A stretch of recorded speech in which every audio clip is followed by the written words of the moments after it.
Hi guys, welcome back to the Emoji Podcast with your host Rohit here. Today we have a very, very special guest. It's one of my friends from the network, which is a TV scheme that I'm on. Please welcome Fran. It's Francesca. Hello. Oh, Francesca. I'm sorry. I'm so sorry. Hey. How you doing? Yeah, I'm all good. All good. The weather's really, really gloomy though. So I was like, oh my God, how am I going to get the right lighting to shine on my face? So today, Francesca, I've brought you here today just to talk about television pretty much because Yes. Oh, okay. Because as you... That's fine. Because as you know, we're both on the network and we both went to the Edinburgh TV Festival. So I thought it'd be nice to talk about our experiences and then talk a bit about like the future of TV and, online streaming services. And then we can talk about your podcast as well, if you want. Sure. Sounds Yeah. good. All right. Let's get straight into it. So obviously the Edinburgh TV Festival was like, oh my God, it was literally like last week? Yeah, last week. Yeah, oh my God. How did you find it? It was good, although I think I would have enjoyed being there in person more because I'm not very good at sitting still and listening to things. So, Yeah. I have to admit I struggled a little bit with the format. Yeah, same here. Like literally when I was like on my computer and just listening to all the like cinemas and all like talks from all the controllers from Sky, BBC One and ITV and all the McTaggart lectures, it was like I'm there, but I'm not because I'm not there actually in Glasgow in Scotland. And I was like, oh, this is great. I'm just gonna watch it on my laptop. And then every time, right, because I live in a supported living place, and every time there would always be some sort of noise. So I was like, really? But yeah, I don't know, it just didn't feel like the same. It felt really weird, don't you think? Yeah, I will admit I was hoping to be able to do it in person, but coronavirus. So, but it was still a good experience. I did enjoy the actual network workshops a lot. So at least we got to take part in that. Yeah, and I think that's the positive light of things. And like, did you have like a favorite moment from like Edinburgh or? For me, it's definitely the moment where they announced that Russell T Davies would be appearing. Yeah. That was extremely exciting. Yeah, that was literally amazing because when Sarah said there was like a special guest, I was like, oh, who's this special guest gonna be? And then she was just like being really, really secretive and quiet, and then Russell T Davies just appeared out of nowhere, and I was like, Sarah, you've just conjured up a magic spell out of like something from like Harry Potter or something, and I was like, oh, wow. But yeah, it was very, very exciting. It was just like so exciting because obviously he written a lot of episodes for Doctor Who, and because like as well as you, I'm also a big Doctor Who fan, so I was like, oh my God, ah! And yeah, it was just like it was literally surreal. But I think apart from that as well, there was just like the development workshops that I did in the documentary. And by the way, what workshops did you do? I did the BBC Children's live television. Yeah. And the documentary one. Oh, cool. How did you find the BBC Children's one? It was very good. I enjoyed the kind of interactive part of it because, again, not very good at just sitting and listening. So it was fun to get a chance to work with the other delegates and to, try and come up with some stuff on the spot and pitch, even if I wasn't expecting to have to do that. And it did, I already know about how live TV works, but it was nice to get more of an inside industry aspect to it. Yeah, I agree. That's such a like great experience because I was thinking like because I spoke to a lot of others and the BBC Children's was just like it was like something different. So I was like, oh, well, this is interesting. It's just nice, a lot of nice experience to learn and stuff. So I worked in like I did the development workshop, and we had to come up with like an idea for like a new show, and we came up with this idea of like a dating show where couples have to live and keep their relationships stable throughout history, so like throughout the 1900s to the 2000s. And I know that's like a big challenge because a lot of things happened in like from 1910 all the way to like between 1970, 80, even until now. So it was like, oh, this is interesting, but I learned a lot of stuff. Did you enjoy like the McTaggart lectures? Yes. I didn't actually I was not around to listen to the first one, so I haven't actually seen that one. But I did see the one with Jamila Al-Jamil, which I very much enjoyed. Yeah, I have to agree with you. It was literally like amazing because she was literally like, Jamila Jamil was like really open and honest, and she's not someone that just likes sugarcoats things, but she actually just goes straight to the point, which was really rewarding. And she's saying like how strong, like how far women have come in the TV industry, which is great, how far minorities have come as well, which were even better. And now that we're going through change, which is kind of like the next point. Do you think now, because after all we're seeing, because we've got people of like, people who like, white men just like, dominating the industry. We don't have a lot of minorities or a lot of people from different backgrounds in the TV industry. Do you think that's about to change following from this year?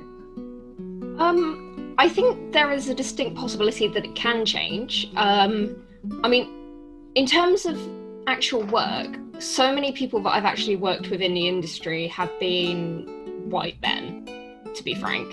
However, on my university course, it was about 50-50 gender-wise. And again, it was we were just above North London, so there are a lot of minorities represented there, which you don't always find on other film courses, because I went and looked around the Bath Spa film course 3 years ago, and I have to admit it was so white. Like, it was just so white. Damn. So there's not like yeah. So was there like not a single, sorry, was there like a single like minority in sight, or was it just like? I mean, yeah, but like it was just very, very middle class, if you catch my drift. Yeah, oh my god, damn. It was nice, it had great facilities and everyone was really nice there, but it was actually one of the things that put me off it, which is why I went to Hertfordshire. Okay. And I think there is potential for it to change, especially if you give it like 50 years. But it's not going to change like rapidly in the next 5 years, I don't think, because I mean, even just looking around at the people going into the industry now, it's still not that diverse. Yeah, I still feel that even though there's change happening, like I think I went to secondary school, and even when I went to film school at college, it was literally like white dominated, and it was like you rarely saw someone from of a different color or a different background, or even with like a disability or something. And I was like, I was just a bit like funny. I don't know. I just felt really at ease. Like, don't get me wrong. Like, they were all like really nice people and they really helped me out. But I was just like, it's a bit funny. Okay. But yeah, I feel like we're going in the right direction. I mean, the BBC have plunged like 100 million on diversity and inclusion, and obviously on the BAME, of course, but on the BAME minorities. But I just wonder where that's gonna go. I'm hoping it's going to go actually towards understanding of people who come from a minority, and going towards kind of like training courses or even apprenticeships, and not just like, oh hi, we've got 100 million and we're just gonna do whatever with it. It's just like I kind of don't like fake promises, so Yeah. Yeah, you get my drift, I hope. Funnily enough, I know there's a lot of people are trying really hard to diversify the industry at the moment. But okay, I know this is going to sound very weird, but I think possibly the British film industry and the television industry is one of the few places where maybe you don't actually have to diversify when it comes to the LGBTQ plus community. Oh, okay. Like, everyone's gay in the arts. Like, the only problem is we just have to diversify what appears on screen. But like, you can't go 2 feet in any arts course without bumping into someone who's queer. And so, you know, I think maybe that's the one thing where we don't need to be represented more. Actually, I totally agree. I feel like if you're represented in like one section, that, like, say, like gay or bi or LGBTQ, you could actually move on to the next thing, which is like someone with like a disability or someone of color, and then just move on just like that. And I think that way you can, improve representation, not just in like one broadcast company, but across the whole world. And across any single like workforce or whoever you're working with. And I think that's what like needs to change. Did you see, or you didn't see the David Osoga McTaggart lecture, did you? No, unfortunately not. Oh, you need to see it, because he talks about racism, and he talks about the BLM movement, but he also talks about his experiences as well, and the fact that he's really open and honest is something to behold. Like, he just explains it so fluently. I just recommend you just watch it, because it's just mind-blowing. Did you enjoy any of the like controller talks? I didn't watch any of the controller talks. I saw some of the smaller stuff. I have to admit, my favourite was definitely the alternative McTaggart lecture. Yeah. The others, they were fine. I didn't really have any strong feelings about any of the others. I was a bit distracted, to be honest. Yeah, I feel the same, because I like the Sky One controller talk and the Channel 5, where they just talk about change and difference and diversity and all sorts of stuff, and where television is going. But what I just enjoyed most was pretty much the McTaggart lectures, because they were just really real and they're very authentic. powerful. Yeah, and they spoke about like what's happening like right now, right in this current moment, and that's what I think is more powerful than like anything else. And what I was hoping, because like I remember when we were all talking about it in the WhatsApp group, and we were all discussing about how we need change and how we need to act now, and how broadcast companies need to like watch this, because the only way you're going to make great stories is to diversify and get people from different backgrounds and different walks of life, because everyone is or comes from a different background all over the world, and comes from different cultures, different countries. So that will also help their remit, and it will make the world not just a better place, but will help to treat people more equally, if that makes sense. Sorry, I'm just a bit bluffy there. Yeah, no, I get it. But yeah, that's pretty much my experience from Edinburgh. So I just want to talk a little bit about the future of like television. So now we're in this current moment where change is happening everywhere. All these incidents are happening in like the world. 2020 has just been like, what has happened? How has this happened? But I feel like it's a good moment for change. So in other words, where do you think TV is going? I think that it is heading in a more positive direction. We've recently seen a huge leap in terms of representation on screen. And also off screen as well. I think people are finally starting to loosen the ideals that they've had for film crew and creators. I think the more that we diversify behind the scenes, the more we can diversify on the screen. But I mean, some good examples of how we've made those strides forwards.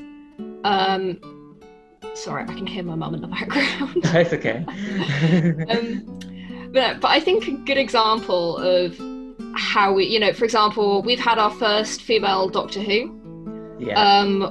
We've had the amazing I May Destroy You, which, oh my god. You know, we've seen some real strides forwards in how women are represented and how minorities are represented and how queer people are represented, which is nice. Yeah. Loads of lesbians on TV suddenly. I'm really appreciating it. Yeah, I've seen like a lot of that as well, and I was like, oh my god, we're seeing real. I wish I'd real had this change. when I was younger. Yeah, because like when you were like younger, there was none of this around. No. Like it was just, as we said before, it was just like white dominated. You didn't see anyone who was like from a queer background, or someone who was like LGBTQ, or someone who has a disability, or someone who's come from a different race. Like you know, RuPaul's drag queen race. Yes. Like you would never have thought something like that would be on TV. I mean, yeah, imagine going back to 2005 and going, right, I've got to predict the future to you. It was just like, it's been crazy mental, but it's been good. I've really like embraced it, and I've enjoyed change as well, because I feel that TV is gonna go really far now. With all these changes in the process or in the making, I feel we're gonna go towards a more equal and diverse culture of television where everyone is represented, and not like no one will be like discriminated, but there'll be less discrimination and kind of like less stereotypes. There'll always be like one or two who have the audacity to stereotype someone, but yeah, it'll be a little bit rarer, which is quite nice to know. This is a big question. Where do you see television, right, going in the next 5 to 10 years? Sorry, I just need a moment to like think about this. I think, I mean, if you'd asked me this maybe a year ago, I would have given a different answer. But I think coronavirus has actually given the TV industry a massive boost in a way, because, you know, suddenly at-home entertainment has become a much more popular thing to do. And I think that will change how television is made, not like just in the actual process, but what sort of thing is popular. I think shows like, say, The Umbrella Academy, which came out during season 2 came out during lockdown, and everyone went nuts over it, mostly because we were so bored. It was good actually, though. I enjoyed it. But I think that shows how, you know, maybe 10 years ago, people would be like, why are you so invested in a TV show? And now it's like, well, we need something to be invested in that isn't depressing. So I think light-hearted shows might become more popular. I think recently, over the 2010s, there was a trend towards like dark and gritty, Game of Thrones, Breaking Bad, whatever. But I think with the advent of a very depressing year, I think more light-hearted, you know, good place style stuff is going to become more popular. I don't know how live television is going to fare. Personally, I'm not really a live TV fan. Reality TV just bores me to tears, but I know it's very popular with a big chunk of a population. So I think that that will probably make a comeback. And yeah, that's my prediction for the future. Yeah. I have to agree with you. Like, I've seen like a lot of stay-at-home television. Especially where, so I saw this episode where I think Cheryl Cole was just doing a show like at home, and yeah, and that was quite interesting. But so there's this cooking show called Celine and Chef, and that was just basically an indoor cooking show, which is think it's on Netflix or it might be on Amazon. I'm not sure. But it's basically she invites like a different whole host of chefs, and basically she has to cook this meal. And let's say she's good at cooking, but she's not the best. So that's what makes for good entertainment, and it makes for a lot of lols as well. So I feel like we'll see a lot more at home TV live entertainment.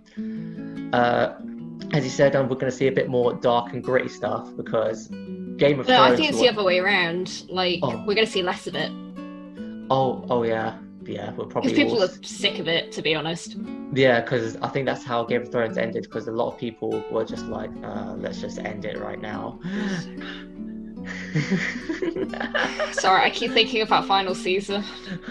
Oh, what was the final season? Did you not like it, or was it like? I mean, what went right about it? Like, everything was awful. Like, I just don't understand how you can spend 7 seasons like building up these relationships and character arcs and like have this real way, and then they subvert everything for shock value, except it's just shit. It was just stupid. It was like, it's this couple. They're meant to be together. They hate each other, but now they love each other, and they've had this. They're finally together after like 8 years. And oh no, he's just gonna go off to have sex with his sister and fuck her, I guess. Yeah, that's so messed up. That's something, right? You'd see in something like Paranormal Activity. It's just like I was like, where are we going? What? I think about halfway, I was like, okay, well that was. It's just really bad storytelling. Like, doing something for shock value, unless it like actually fits in with the plot, then it's just bad writing. Yeah, it just was really, really, really messed up. You were just building all that momentum. You're like, yes, we're getting excited for it, and just like the final season's just like, great. Pretty much, yeah. Deserve to end then, I guess. But yeah, that's what I see, just live entertainment and just stuff like that. I think we'll see a lot of indoor documentaries as well, because documentaries are still a thing among people. This may not like interest. I've seen a lot of inside the coronavirus wards, like. Yeah. So there's still a lot of like that happening. Obviously, as you said, reality will always be reality. I'm not really a fan of reality because I think people are going to turn a lot to escapism, and more cheerful escapist dramas are going to become more popular, and they already are on the rise. Like Thor Ragnarok, what a masterpiece! And I think that shows kind of what direction television will take as well, because people are sick of depressing shit. Yeah, they're just Thor Ragnarok at the moment is like amazing. I love that show. It's so good. But yeah, because they don't want to see a lot of depressing stuff. Like I think someone mentioned in the group, like we want to see more light-hearted stuff. Like I'm seeing a lot of stuff. I know racism's been a big thing, and a lot of the Black Lives Matter movement, and obviously like even all of us have encountered it at some point in our lives. Well, maybe it's not. That's not fair to say. I think it's just like a portion of people have like encountered it. You kind of get what I mean, don't you? Yeah. Yeah. So, but I think we want to see more just light-hearted, funny stuff. Maybe even like a cool, witty like panel show that could be like pretty interesting. Or even like a good comedy skit or something like that, because that will kind of look at the funny side of life, and it will kind of take people away from like all the depressing of like, oh no, so people like unfortunately passing away because of coronavirus, or this is happening, or a police cop has done this. By the way, I don't believe that all police cops are bad, but but that's what I'm trying to get across. It's just we just want to see more light-hearted stuff. And I think finally, just before we finish, I want to talk a little bit about your podcast. Yes. Which is called The Pilgrimage Saga, if I'm correct. Would you like to explain a little bit more about it? Okay, so to summarise, it's about a group of 5 humans and an AI aboard their ship heading back to a potentially destroyed Earth about a century after their species kind of made a voluntary self-expulsion from the planet Earth and sought asylum on a neighboring alien planet. However, they are facing a lot of dastardly plans and a lot of people who don't want them to reach Earth for various reasons that you'll have to listen to the show to find out. And it has a lot of major themes of finding humanity and hope and basically redemption. Oh, that sounds like really exciting. It sounds like trying to find home, but you've got all these people in your way, and they're just like, Basically, yes. You're just like, you're not entering Earth. You must pass us, or you'll never see Earth again. Slightly more subtle, but yes. Oh, okay, fair enough.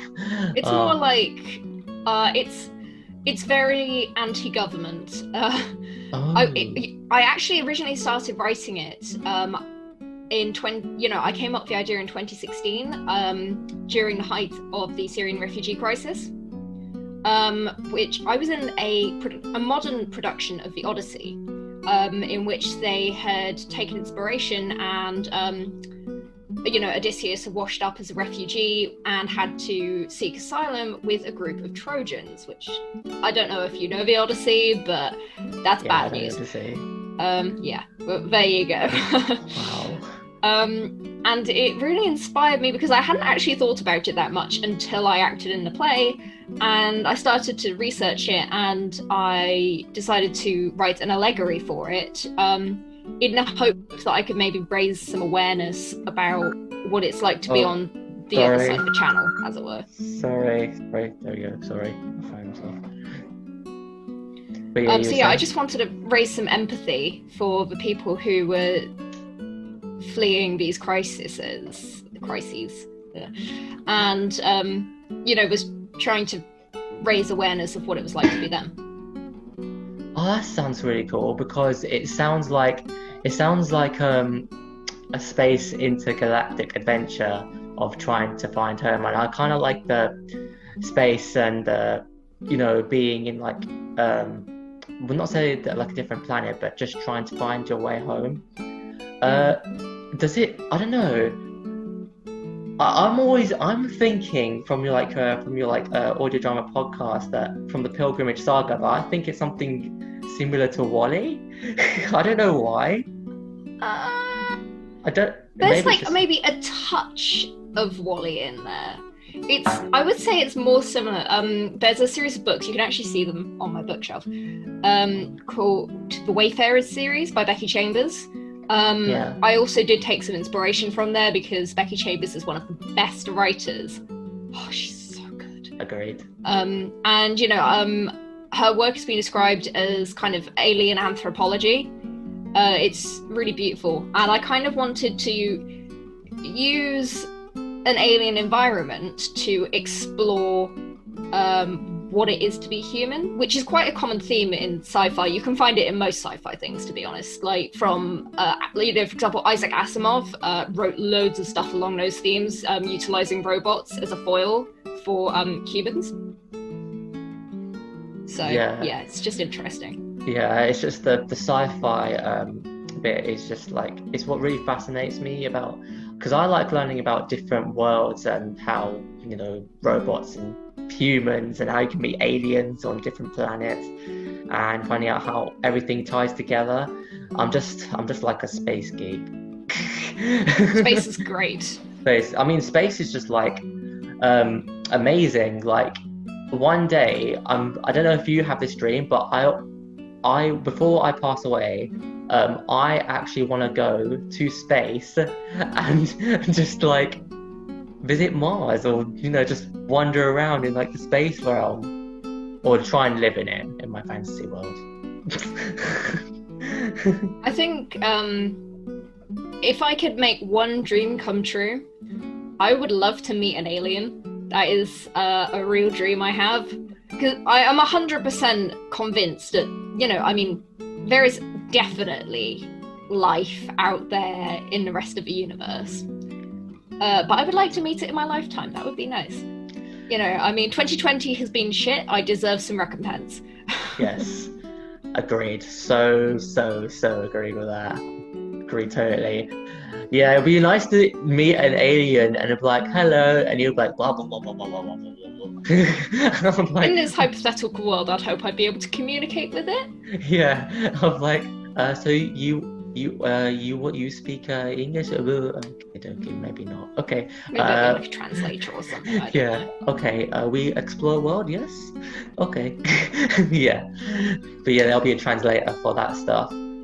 Um, just one more thing. So let's say we turn back time and right, you wanted to change something about that you were involved with, or you wanted to change an instant back in time, what would it be? And also, what would you tell your younger self, let's say 5 or 10 years down the line? I'm not sure I'd want to change anything major because I actually quite like where I've ended up. But I would like to change something from 2 days ago. Because yesterday I discovered my perfect job on the BBC Careers website that I was like 1 hour too late to apply for. No. So if I could go back in time, I would go and apply for it because I really, really wanted that job. Oh my word. Wow. What was that like? Was like, I'm being a bit nosy, but what BBC job was that? Was it like in development or something? In casting. Oh wow, awesome. Oh no. Hopefully they have another casting role available. And then you could be like, yes, there's another casting role available. I'm definitely applying for that. Yeah. Um, So that is what I would go back in time and change right now. If I had any advice for my younger self, probably just not to be so embarrassed of everything, because once you get to a certain age, you're not embarrassed by anything anymore, and you actually don't give a shit what people think.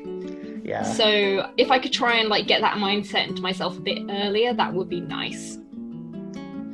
Yeah. I think for me, like, if I had to go back in time and change something, I wouldn't really change anything. I think what I've learned through school and stuff like that, even though I kind of got bullied like in school, and learning through all sorts of different challenges and going all through these emotions and stuff like that, I think I've enjoyed that. Is like as odd as it sounds, because I think it's like quite normal, and there's nothing I would like ever change because I'm here now, and I've met you, and I've met the rest of the other guys and girls on the network. So like, I just wouldn't change anything. I feel like I am who I am. If anything, what would I tell to my younger self? Go for it, because you're gonna do it anyways. Simply because I was afraid of like doing stuff. Like, I was afraid of skydiving at one point, which obviously everyone that sometimes is and gets worried about that stuff. So I went to Barcelona. You cannot get me skydiving. Oh dear. Is skydiving not your forte? There are a lot of things that are not my forte, but falling out of a plane is definitely quite high on that list. Oh wow. Okie dokie, that's something we'll keep in mind then. It's never something I've done, and I have no intention on doing it, so... Okie dokie. Well, don't have to do it if you don't feel like to. So I thought, let's try it. And we got to we had to go on a plane which was like 10 feet above the ground, and I was like, no, stop this, I'm not doing this. I am not doing this. And my friend said, you're gonna do it anyways, and I was like, yeah, fair enough. So we did it anyways, and it was quite enjoyable, just flying through the air. It was kind of like you were like Batman, just flying through the sky, or like having your hands held out like this, like their wings or like something. And yeah, it was enjoyable. But yeah, if I had a younger self, I'd just say just to do it anyways, and not to give a damn about what people think, because life's too short for that. And well, I sometimes think that, that jealousy or that, animosity for, you know, me or you or someone else. It's just like extra motivation to do it more. It's just like extra fuel to like the rocket ship, if you get what I mean. Yeah. Yeah, in other words. I think so. That's it. We've come to the end of the episode. Thank you so much for your time, Francesca. It's been really enjoyable to have you on the show because I've actually wanted to do something like this for not for a while, but for like a few days, and I'm glad that we've got this to happen. Have you enjoyed being on the show? Yeah, it's been great. Thank you for inviting me. No worries. So guys, I'm going to leave a link to the Pilgrimage Saga. Please go and watch it and listen to it. Well, you can listen to it, but I don't know if you can watch it. There is nothing to watch, I'm afraid. Yeah. But trust me, it is like so enjoyable because I think I'm on season 2 and I'm... Oh my god, that fast? Yeah, I know. I've been binge watching it. You've got some number 1 super fan over here. Yeah, fist bump. Oh yeah. But yeah, go ahead and watch it. I'll link it in the description. Thank you so much, Francesca. Could I just quickly add? We also have merchandise for sale, which the link can be found on the website, and we have very cool posters, badges, mugs, pretty much everything that you could want. Oh wow, that's awesome. I'll be sure to buy one of them and be like, hey Francesca, I've got one, yeah. But yeah, thank you for being on the show. This is your host Rohit, and this is Francesca. Have a great day, everyone, and yeah, see you soon. Bye.